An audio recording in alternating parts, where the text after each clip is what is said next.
একজন ব্যক্তিকে দেওয়া আছে, ব্যক্তিকে আমরা পছন্দ করব না।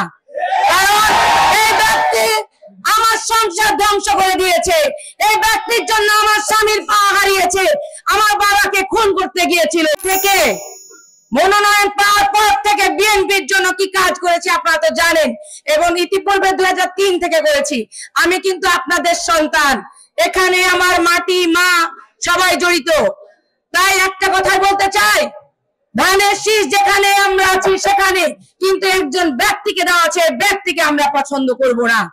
কারণ এই ব্যক্তি আমার সংসার ধ্বংস করে দিয়েছে, এই ব্যক্তির জন্য আমার স্বামীর পা হারিয়েছে, আমার বাবাকে খুন করতে গিয়েছিল, সেখানে তন্ময় ছিল এবং আরো সুলেমান মামা ছিলেন, তন্ময়ের একটা অবুঝ শিশু সন্তান ছিল। সেখানে কোনো রাজনৈতিক প্রোগ্রামে যাওয়া হয় নাই, তারপর তাদের উপরে হামলা করা হয়েছে এবং রাধানগরের বিল নিয়ে ওখানে খুন হয়েছে। এবং ফতেপুরের কয়েকদিন আগের ঘটনা দেখেছেন, 2 জন মার্ডার হয়েছে, ইতিপূর্বেও 2 জন মার্ডার হয়েছে। এর মধ্যে দেখেন উনি কিন্তু তৃণমূলের জনগণের সাধারণ কোন নেতা নন, উনি কেন্দ্রীয় নেতা। কিন্তু আপনাদের কয়দিন খোঁজ খবর নিয়েছে? এখানে আপনারা যারা জেল খেটেছেন বলেন আছেন কে? কয়দিন উনি খোঁজ খবর নিয়েছেন? তার যে আপন ভাই রক্তের ভাইয়ের পা ভেঙে গেছে, তার কয়দিন খোঁজ খবর নিয়েছেন?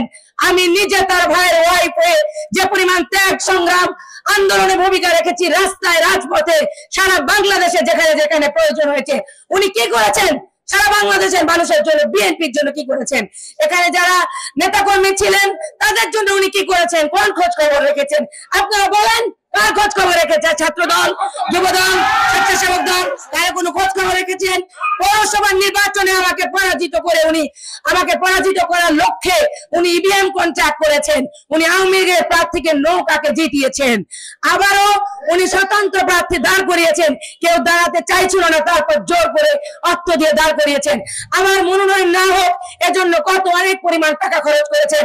71 বার জনাব তারেক রহমান আমাদের অ্যাক্টিং চেয়ারম্যানকে ফোন করেছেন এবং গুলশান পল্টন তার যারা আছে তাদেরকে উনি বিভিন্ন ভাবে চেষ্টা করেছেন, আমার নমিনেশন আটকাতে পারেন নাই।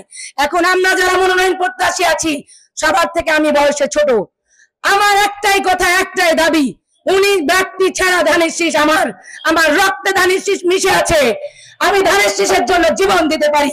আমার 11 বছরের বাচ্চা নিয়ে বাসার কাজের মানুষ সার্ভেন্ট, ছাত্র দল, যুব দল, স্বেচ্ছাসেবক দল এবং মহিলা দল নিয়ে আমি যে আন্দোলন সংগ্রামে ভূমিকা রেখেছি সেটা কিন্তু উনি করেন নাই।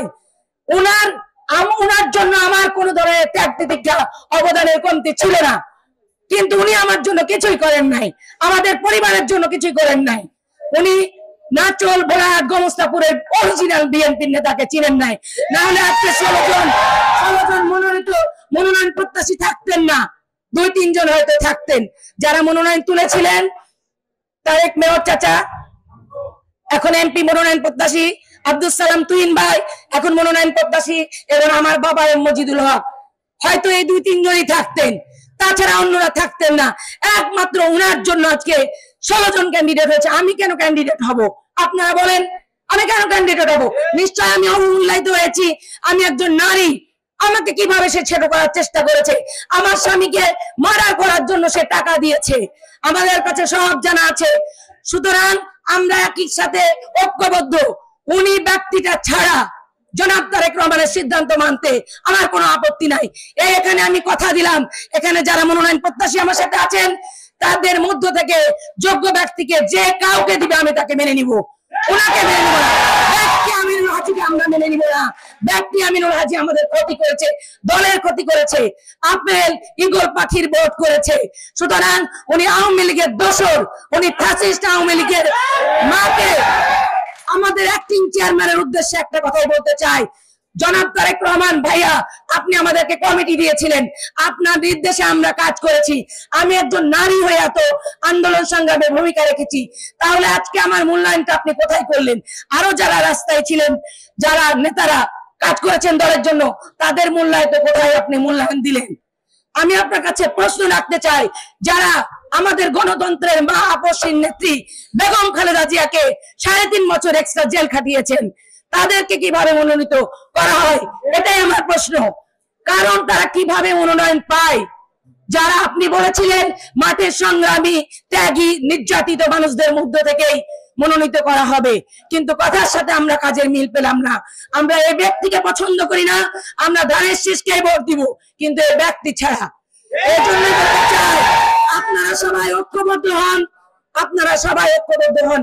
আমরা সবাই এই জায়গায় ঐক্য, আমরা কেউ ধানের শীষের বাইরে যাব না, কিন্তু আমরা সবাই ঐক্য আছি।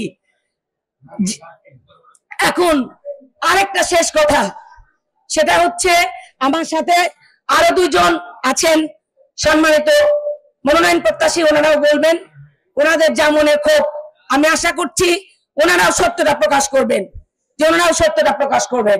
আমার অনেক আবেগ আছে, আমার অনেক কিছু আছে, আমি একজন মহিলা মানুষ, ওনার দ্বারা নির্যাতিত অনেক হয়েছি। উনি আমার সম্পদ লুণ্ঠন করেছেন, আমি মাঠে যে পরিমাণ টাকা খরচ করেছি আপনারা জানেন। 5 তারিখের পরে আমার 20 বিঘা জমি নষ্ট হয়ে গেছে, একমাত্র উনি দায়ী, একমাত্র উনি দায়ী। উনি আমাকে ভয় পান, উনি আমাকে ভয় না পেলে উনি এত চেষ্টা করছেন কেন? এবং আমার সাথে যারা আছেন তাদেরকে উনি ভয় পান। উনি জনগণের মানুষ না, জনসাধারণের মানুষ না, জনগণের জন্য কাজ করতে চায় না। কাজ করতে চাইলে উনি প্রথমেই আমাদের জনাব তারেক রহমান বলেছিলেন প্রথম দিনই যে আগে মনোনয়ন খসড়া ঘোষণা করা হবে সেই আগে প্রত্যেকটা প্রার্থীর সাথে যোগাযোগ করবে, কোলাকুলি করবে, তার বাসায় যাবে। অথচ ওনারা বড় বড় হুমকি দিচ্ছেন, কথা বলছেন। উনার হুমকি আমরা মানবো কি? মানবো না, মানবো না, মানবো না। উনি এখানকার কোনো সন্তান না, এখানকার মানুষ না, আমরা এখানকার লোকাল মানুষ। আমরা যারাই মনোনয়ন প্রত্যাশী আছি, এই আমাদের লোকাল মানুষদেরকে দিতে হবে ইনশাআল্লাহ। ভালো থাকবেন। জাতীয়তাবাদী আদর্শে সবাইকে আমি বিশ্বাস করি, সম্মান করি, ভালোবাসি।